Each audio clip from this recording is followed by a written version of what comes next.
Bismillahirrahmanirrahim. Assalamualaikum warahmatullahi wabarakatuh. Alhamdulillahirabbil alamin. Assalatu wassalamu ala asrafil anbiya'i wal mursalin wa ala alihi ashabihi ajma'in, amma ba'du. Saya Titik Kurniawati dari kelas ILHA 2 angkatan 2019 dengan NIM 1930303037. Di sini saya menjawab soal UAS yang diberikan oleh Bapak Muhammad Arfan Nur Hayat M.Hum selaku dosen pengampu mata kuliah ilmu fikih hadis. Persoalan pertama, bacakan hadis tentang status iman orang yang memanggil muslim dengan panggilan hai kafir. Kemudian jelaskan maksud dari hadis tersebut dan hukum yang terkandung di dalamnya. Bunyi hadis yang merujuk pada panggilan hai kafir atau wahai kafir kepada sesama muslim yakni Rasulullah sallallahu alaihi wasallam qala idza qala ar-rajulu akhihi ya kafiru faqad ba'a bihi ahadahuma. Apabila seseorang mengatakan kepada saudaranya, yaitu sesama muslim tadi, wahai kafir, maka akan kembali kepada salah satunya. Hadis riwayat Bukhari dan Muslim. Di sini ulama berpendapat mengatakan umat muslim dengan perkataan wahai kafir ini itu sama saja seperti menuduhnya, dan juga menandakan pada diri orang tersebut tidak beriman. Di sini jika kita takfirun tanpa bertabayun, maka itu hukumnya termasuk dosa besar karena kita mengatakan atau menuduhnya tanpa bukti yang pasti. Nah, makna hadis ini ialah yang pertama, yang mengatakan atau yang menuduh dan juga yang dilontarkan atau yang dituduh ini tidaklah langsung menjadi kafir dikarenakan adanya tuduhan kamu kafir. Mengapa demikian? Karena Rasulullah SAW dalam hadis tersebut menyebutkan saudara, akhihi, di mana saudara ini ya sesama muslim. Jika memang dikarenakan menyebutkan kafir atau kembali kepadanya dan salah satunya tadi telah menjadi kafir, ya maka yang terjadi bukan saudara lagi. Saudara itu akan hilang. Syekhul Islam mengatakan Rasulullah SAW menyebutnya sebagai saudara itu ketika orang pertama melontarkan perkataan atau tuduhan kafir, dan Rasulullah juga menyatakan tuduhan itu akan kembali kepadanya. Sehingga makna hadis ini berupa ancaman keras, berupa teguran keras bagi orang yang melakukan tuduhan atau menuduh kafir kepada sesama muslim dengan tuduhan kekufuran. Maka tuduhan tadi pasti salah dan dosanya akan kembali kepadanya. Jadi itu maknanya, bukan kita memanggil hai kafir maka orang yang dituduh itu benar menjadi kafir, dan orang yang menuduh itu disebut kafir pula karena ada teks hadis akan kembali kepadanya tadi. Maksudnya tadi ya tuduhan itu pasti salah, belum tentu benar, dan kemungkinan besar pasti salah, dan dosa tuduhan itu akan kembali kepadanya, seperti itu. Kasusnya sama seperti fitnah memfitnah sini. Nah, kemudian sedikit ke ahlul sunnah. Ahlul sunnah ini berpegang kepada manhaj salaf, dimana jauh dari tradisi menuduh dengan perkataan kafir ini, karena ahlul sunnah ini memahami status hukum kafir itu termasuk ke dalam hukum syar'i, sehingga harus adanya bukti, harus adanya dalil syariah untuk menegaskan suatu kekufuran. Ahlul sunnah ini tidak pernah mengkafirkan kelompok siapapun, meskipun ia bertolak belakang dengannya, berseberangan dengannya. Nah, misalnya dia tidak pernah mengkafirkan kelompok seperti Khawarij, tidak pernah mengkafirkan kelompok Asy'ariyah, tidak pernah mengkafirkan kelompok Murji'ah, dan juga sekte-sekte Islam lainnya. Hukum kafir ini merupakan mutlak hak Allah, bukan hak pribadi masing-masing, sehingga tidak bisa kita jadikan untuk ajang pembalasan kita menuduh balik dengan tuduhan tersebut.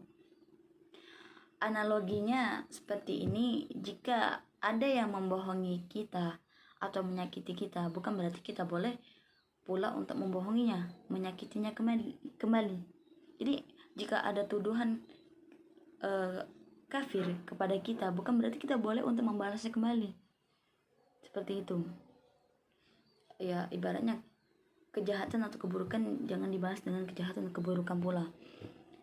Jadi disimpulkan kembali, vonis kafir ini adalah hak Allah, sehingga tidak boleh ada orang yang dikafirkan selain yang dikafirkan oleh Allah dan Rasulnya. Ya, jika nanti ada umat muslim saudara kita menuduh kita kafir, ya maka kita tidak boleh memberi tuduhan yang sama. Kembali kepada tadi, tidak boleh dibalas dengan tuduhan yang sama padanya, biarkan dosa itu kembali kepadanya, seperti itu. Kemudian persoalan selanjutnya yaitu apa maksud dari hadis umat Nabi Muhammad terpecah menjadi 73 golongan. Di sini saya mengutip hadis dari sahabat Muawiyah bin Abu Sufyan yang menceritakan, ala inna Rasulullah sallallahu alaihi wasallam qama fina faqala ala inna man qablakum min ahlil kitab aftaraku ala sintaini wa sab'ina millati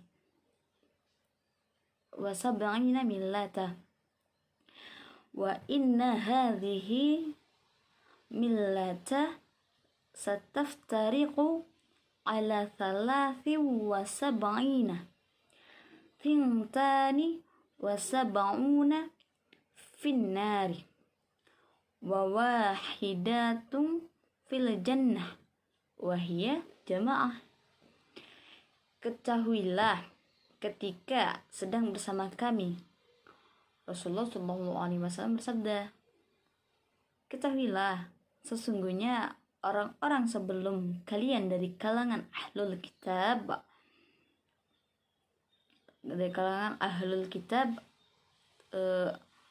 berpecah belah menjadi 72 golongan, dan umatku akan terpecah menjadi 73 golongan.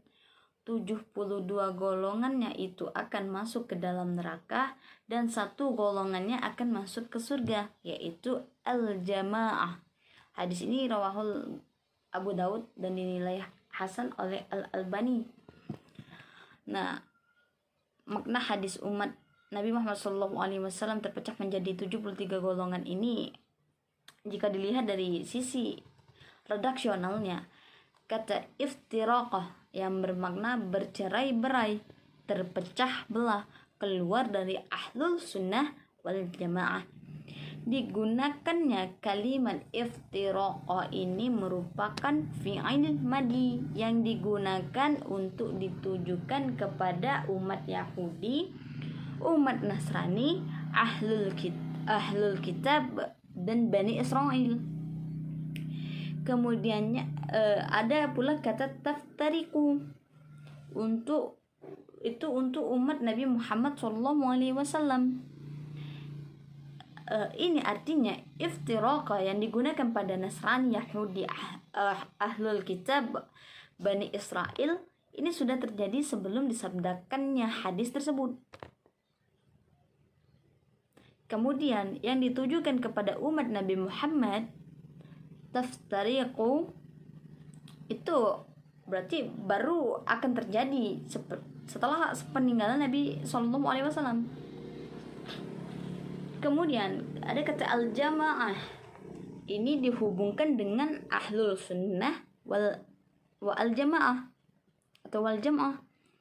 Di sini maknanya berkumpul, bersatu sebagai satu iman yang mencocokkan antara Al-Quran dengan sunnah Nabi yang sejalan dengan Nabi dan jalannya sahabat Nabi. Nah, kita ini harus ahlul sunnah wal jamaah, di mana kita berpedoman terhadap Al-Quran, kemudian kita sejalan dengan jalan Nabi, kemudian juga kita sejalan dengan jalan sahabatnya Nabi, di mana jalan tersebut dilewatkan oleh Nabi, kemudian sahabat Nabi lewat pula, dan kita juga lewat di jalan tersebut. Nah, jika dilihat dari makna kontekstualnya, hadis ini mengisyaratkan Islam memerintahkan agar tetap berpegang teguh dan konsisten terhadap ajaran Nabi Shallallahu Alaihi Wasallam dan sahabat-sahabatnya. Akan tetapi, di sini kita perlu telaah kembali. Mengapa? Karena hal itu bisa menjadi hal yang negatif. Karena adanya klaim masing-masing kelompok atau golongan sebagai al-jamaah, sehingga akan menimbulkan problematika dan perpecahan jenis baru dan akan adanya fanatik dalam kelompok masing-masing tersebut. Misalnya, di kelompok ini mengatakan kamilah yang al-jamaah yang akan masuk surga. Di kelompok lain akan mengatakan hal yang sama pula, kamilah yang al-jamaah, bukan kalian, dan kamilah yang akan masuk surga. Nah, itu akan menimbulkan fanatik. Nah, bagaimana untuk menghindari hal-hal tersebut? Ya, saya mengembalikannya kepada arti al-jamaah yang secara umum tadi, yaitu mengikuti semua ajaran dari Nabi Shallallahu Alaihi Wasallam dan para sahabatnya. Lalu dari historisnya juga telah dibuktikan adanya perpecahan umat Islam.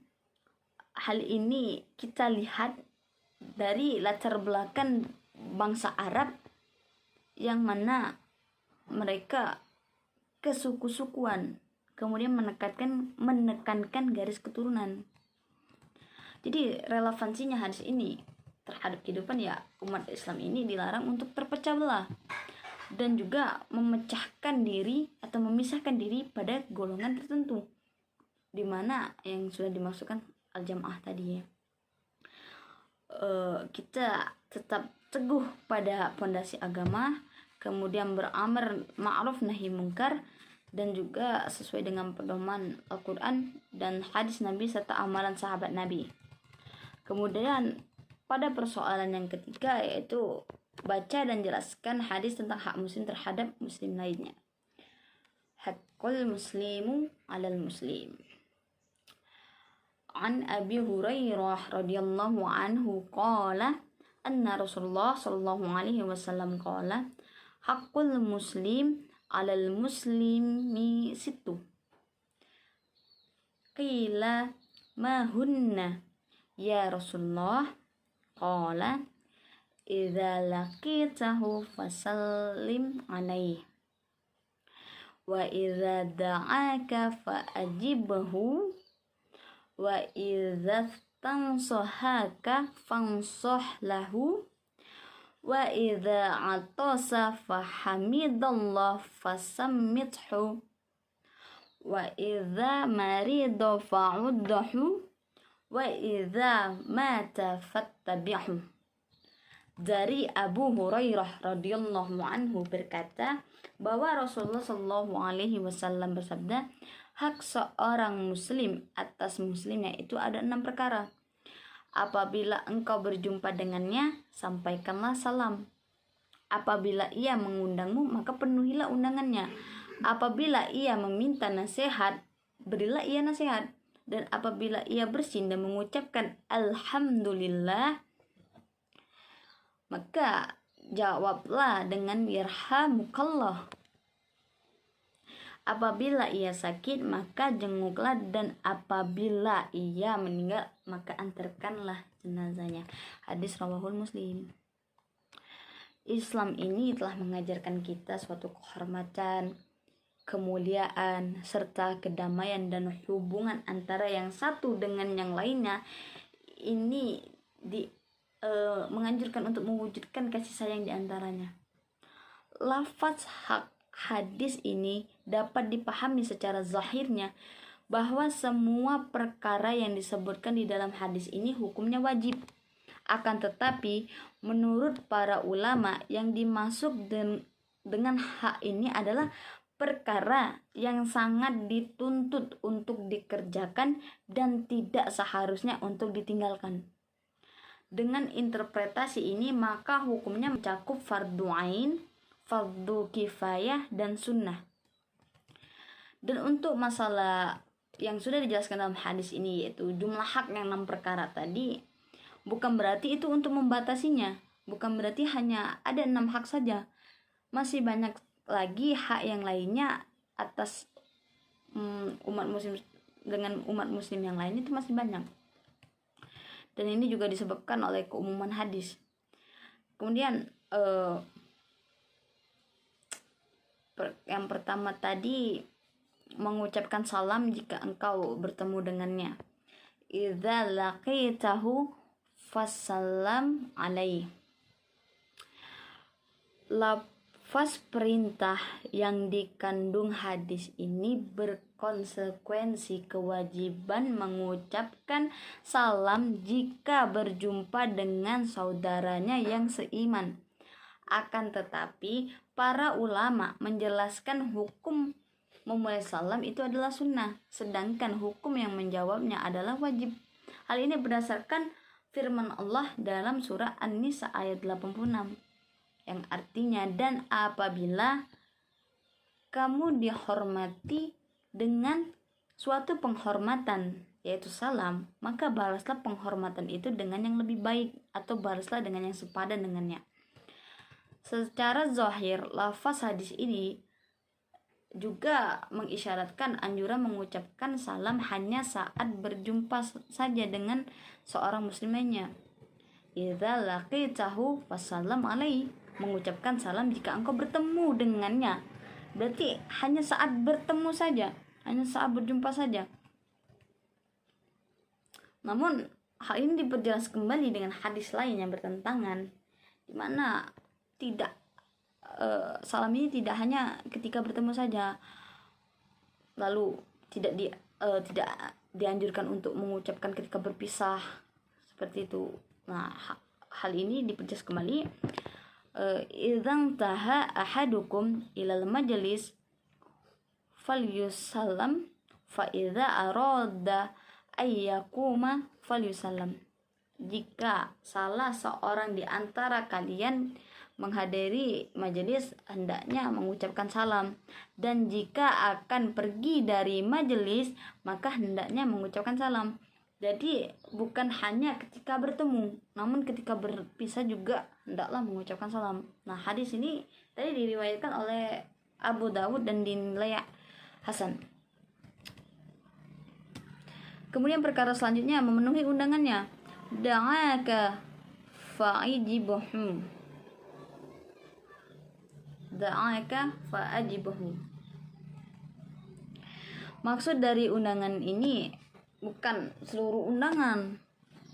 Nah, tapi maksud undangan ini yaitu undangan untuk menghadiri walimatul urus secara khusus. Perintah untuk memenuhi dan menghadiri undangan walimatul urus secara khusus ini hukumnya wajib. Sedangkan memenuhi dan menghadiri undangan seperti penjamuan atau walimah yang lain, maka itu hukumnya sunnah. Dimana kewajiban memenuhi undangan walimah umur secara khusus ini karena ada riwayat yang lain yang menegaskan hal tersebut. Rasulullah Shallallahu Alaihi Wasallam sudah, idza du'iya ahadukum ilal walimatil falyujib. Jika salah seorang di antara kalian diundang untuk menghadiri walimah urus, maka hendaknya dia menghadirinya. Kemudian perkara selanjutnya itu memberikan nasihat jika dipinta atau jika dia memintanya. Istangsohaka fansohu. Secara zahir hadis ini menjelaskan bahwa memberi nasihat bagi orang yang memintanya itu hukumnya wajib. Lalu bagaimana hukumnya jika orang tidak meminta nasihat? Kita beri nasihat. Ya, hukumnya itu menjadi sunnah. Hal ini berdasarkan sabda Rasulullah SAW, "Ad-dalu 'alal khairi kafa'ilih." Orang yang menunjukkan kepada kebaikan akan mendapatkan pahala seperti orang yang mengerjakannya. Kemudian perkara selanjutnya itu mendoakan kepada orang bersin yang mengucapkan alhamdulillah. Digaris bawahi mengucapkan alhamdulillah. Wa idza atasa fahamidallah fasammithu. Lafaz tasmid memiliki dua penulisan. Yang pertama tadi ada tasmid yang menggunakan huruf sin. Lalu ada lagi tashmid menggunakan huruf shin.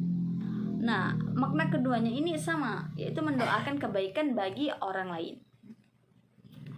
Teknis dari pengamalan hadis ini sebagaimana yang diriwayatkan oleh dari Rasulullah SAW, sabda, "Idza atasa ahadukum falyaqul alhamdulillah waliyaqul lahu akhuhu aw sahibuhu yarhamukallah, fa idza qala lahu yarhamukallah falyaqul yahdikumullah wa yuslihu balakum."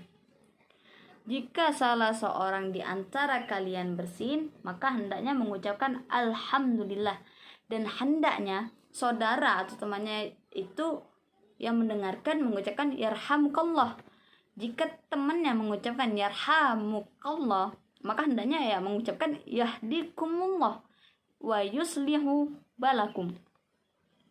Mendoakan orang yang bersin itu disyariatkan jika di garis bawah tadi dia mengucapkan alhamdulillah pasca bersin, setelah bersin. Jika tidak mengucapkannya maka itu tidak disyariatkan. Sebagaimana yang dipahami ya secara zahir hadis tadi. Adapun hukum mendoakan mengucapkan yarhamukallah bagi orang yang bersin itu adalah sunnah muakkad menurut mayoritas para ulama. Sunnah muakkad, sunnah yang dianjurkan. Kemudian apakah setiap orang itu bersin kemudian kita selalu menyebutkan yarhamukallah, yarhamukallah? Nah, di sini ada batasan mendoakan orang bersin itu 3 kali.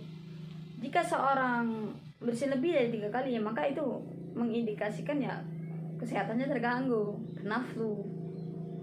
Nah, maka disyariatkan bukan mendoakan yarhamukallah, tapi mendoakan kesembuhan baginya. Sebagaimana sabda Nabi SAW, "Syamit akhaka salasa fama zadafhu wa zukamu." Doakan saudaramu yang bersin 3 kali. Jika bersinnya lebih dari 3 kali, maka itu adalah indikasi terkena penyakit flu. Kemudian perkara selanjutnya itu menjenguknya ketika sakit. Wa idza marido fa'udhu. Hukum menjenguk orang sakit itu adalah sunnah. Namun hukumnya itu dapat berubah menjadi wajib jika yang dijenguknya adalah orang yang wajib disambung tali silaturahimnya, seperti orang tua. Sebagian ulama berpendapat bahwa hukum menjenguk orang sakit itu fardu kifayah. Namun ada lagi yang berpendapat bahwa hukumnya adalah wajib. Kemudian perkara selanjutnya mengiringi jenazahnya jika dia meninggal dunia. Wa idza mata fatba'hu. Lafaz fatba'hu boleh dibaca dengan fattabi'hu. Hukum asal mengiringi jenazah ini adalah fardu kifayah. namun dapat berubah menjadi wajib jika jenazah yang diiringi adalah orang yang wajib untuk berbakti kepadanya. Itu seperti orang tua tadi. Mengiringi jenazah ini apakah harus mengiringi sampai ke makamnya? Tidak. Namun mengiringi dapat dilakukan dengan menyolatinya, mandikannya. Ya, kalau bisa sampai mengiringnya ke makam. Mungkin itu saja jawaban dari saya terhadap soal UAS mata kuliah ilmu fikih hadis yang diberikan oleh Bapak Muhammad Repah Nur Hayat M.Hum selaku dosen pengampu mata kuliah tersebut. Lebih dan kurang saya mohon maaf, dan kepada Allah mari bersama-sama memohon ampun.